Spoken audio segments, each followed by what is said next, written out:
After 5 hard years slogging away as opposition leader, Mark McGowan was swept to power at the March state election, ending Colin Barnett's more than 8-year reign as Premier.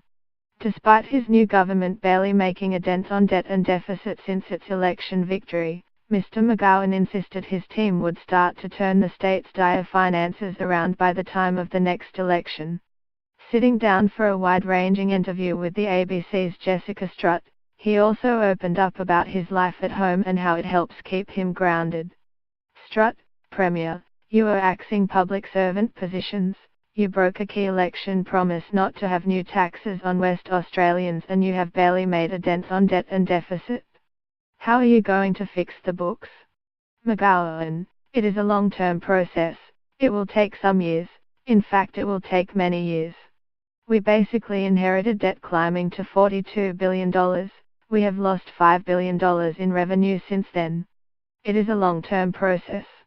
There are no easy answers, but at least people can have faith under us that we are getting on with the job of getting the finances back on track and making sure we are focusing the economy on job creation. Strutt, can you keep pointing the finger of blame back at the previous government though?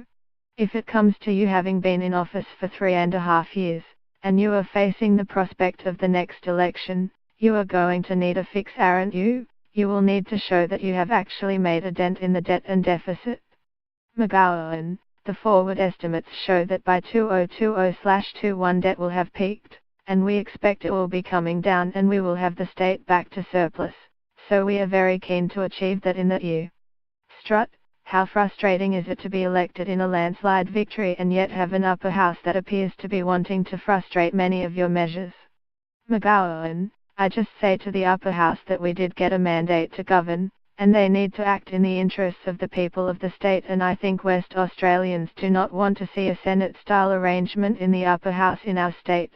They want to see an upper house that is constructive, that works with government to get outcomes.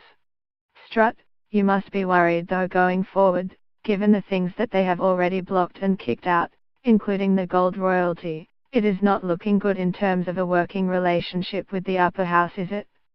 McGowan, the Liberals and Nationals are wreckers, they wrecked the state's finances when they were in government, they are trying to keep on wrecking the state's finances from opposition, and I just say to them they will be held to account at the next state election, and if they think being wreckers and disruptors and negative all the time endears them to the people of Western Australia, I think they have got that wrong. Strutt, just on a more personal level, does it ever feel surreal waking up and being the Premier? I mean, you had 5 long hard years as opposition leader, so is it still a surreal feeling sometimes? McGowan, I wake up in the morning, I let the dog in.